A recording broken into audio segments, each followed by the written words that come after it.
Today I come alive to address a very key concern in Papua New Guinea, and that is to do with labor and labor and employment and wage, the minimum urban wage set by the government or whoever is in charge of the determination of wages in this country. Now, for the first time, the General Secretary of the Trade Union Congress in Papua New Guinea, Mr. Clement Kanau, had come out on the media publicly in calling for the government to review the minimum wage of 3 kina 50, which was approved in 2014, which is almost like 11 years ago. Now, we know the cost of living and inflation and all the rest of it, but leaving that aside, let us look at, and I want to question the Prime Minister if he's available, or more so, the Minister for Labor and Employment, and how they go about to determining the minimum wage in this country. Now, if you look at the resource base, the population, the human population, and the land and the resource of this country, and given the facts that at independence, the local currency was kina was equivalent to the U.S. dollar, and it has slided down to where it is now, which is almost like 1/5 of the U.S. dollar. But despite that, we are trying to assess how and why such a minimum wage could be decided on the people of this country.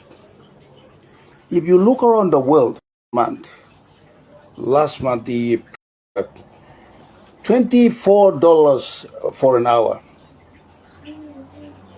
Now that is something. It is something, and rightly so, because America is a economic powerhouse, and whatever they pay should be the highest in the world. Now, if you look closer, and let's take our neighboring countries of Indonesia and Australia. Australia is currently paying $24 across the board as the minimum wage. That goes for any form of labor. Now, how comes Mr. Prime Minister and the Minister for Labor and Employment and Mr. Kanau and all the union members, how comes we are allowing our workers to settle on 3 kina 50 toya for every hour? So if they work for 8 hours, they receive anything between 28 kina to 30 kina per day.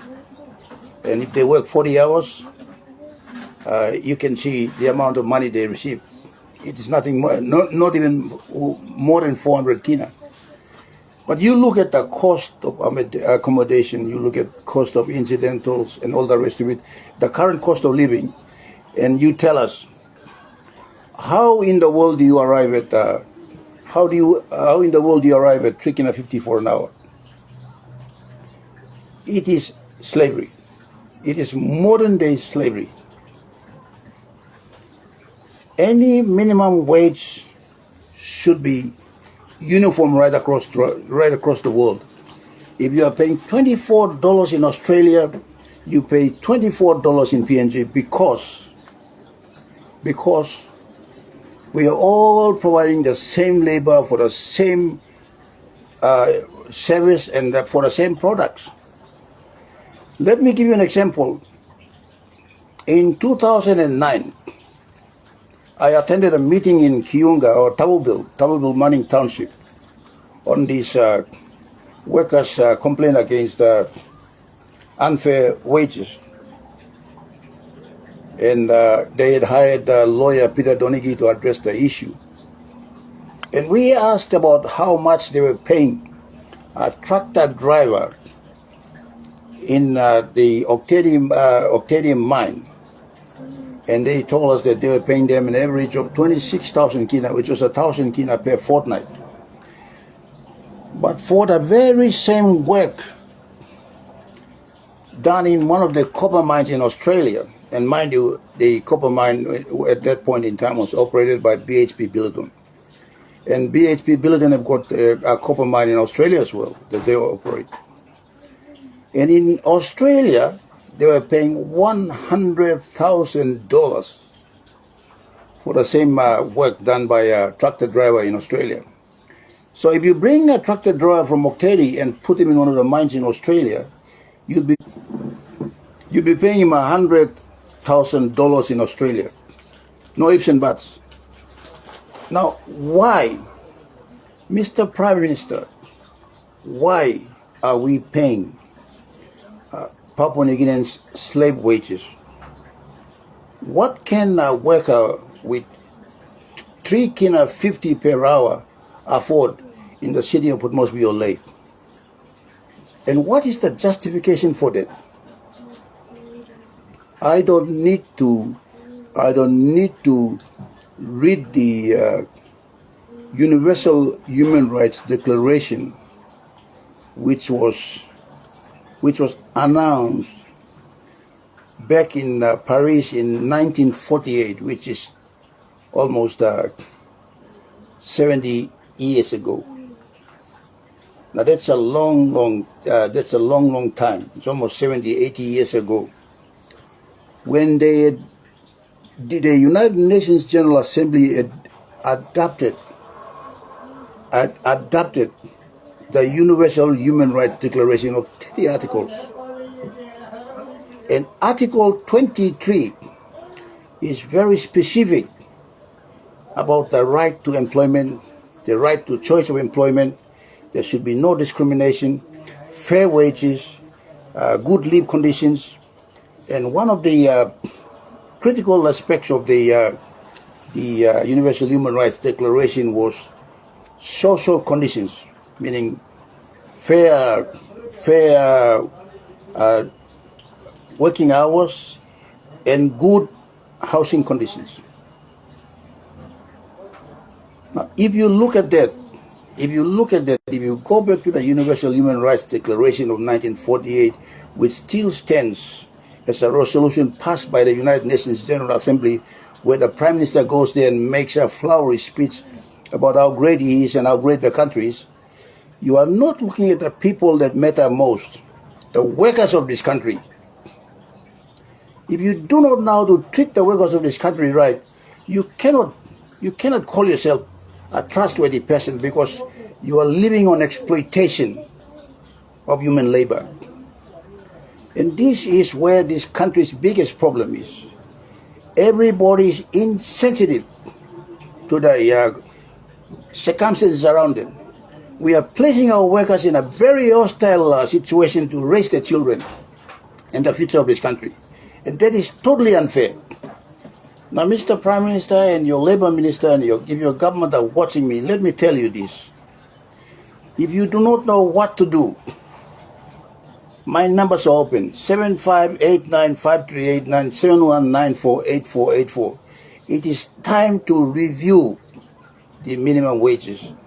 And I want to advise you also that you should accept a uniform salary for everybody, uniform wage for everybody, starting at the bare minimum of what is paid in Australia, because I'll tell you why.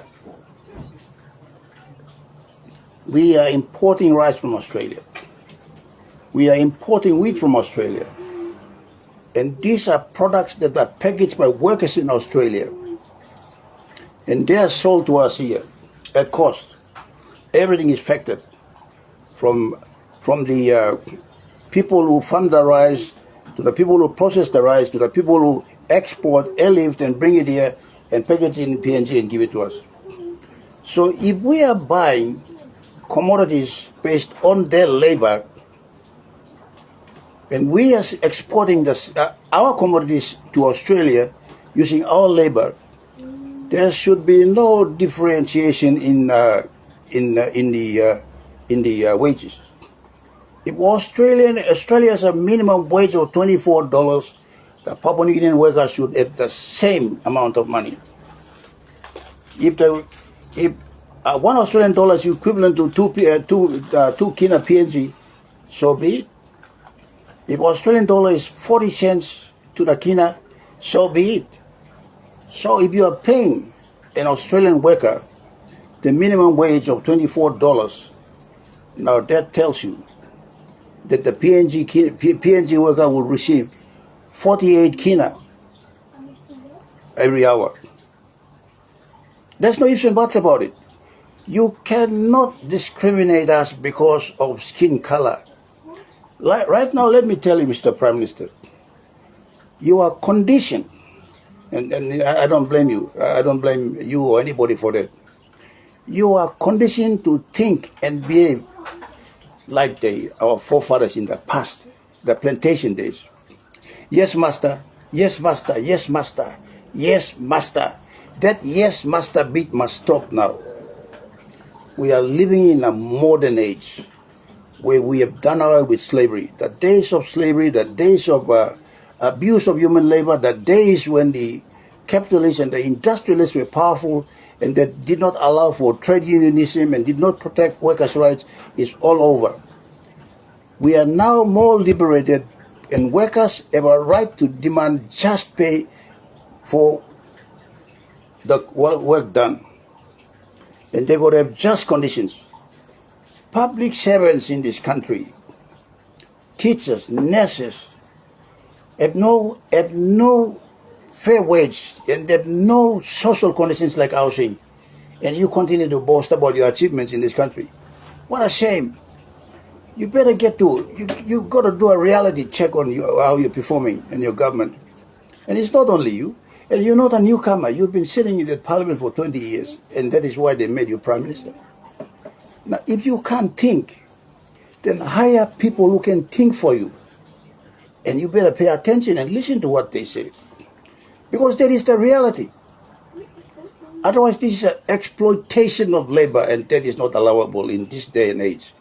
You've got to provide them acceptable human social conditions with the kind of pay that can give them a decent life. That is their entitlement as human beings. Now, if you have not read the Human Rights Declaration, the Universal Human Rights Declaration, I suggest you read that right now and get a grip of what is happening right across the world, and especially in Papua New Guinea. That is the very reason why you wanted to be our leader. Not for you to go around helping yourself. That should stop there. So, Mr. Kanau, I want to request that you take up your job with the Trade Union Congress seriously, as you've already come out demanding better wages. You cannot accept anything less than the universal hourly rate. And that is set in Australia. It's because they are our neighbors. We are selling the same product called we sell the same products. We sell the same products such as coffee, cocoa. We sell our copper. We sell our gold and silver at the international commodity market. And we get the same price. That automatically translates to the wages that you pay to laborers. Now get that right. Now stop being a bush Kanaka. That's why we've been independent for 50 years. We should be more smarter than the days of Peter Simogen. We have got very brilliant people who in industry like Sinaki Gire. A lot of these local people who knew exactly what they were worth. Now, I want to pinpoint to the Prime Minister and the Minister to read Articles 23, Articles 24, and Articles 25 of the Universal.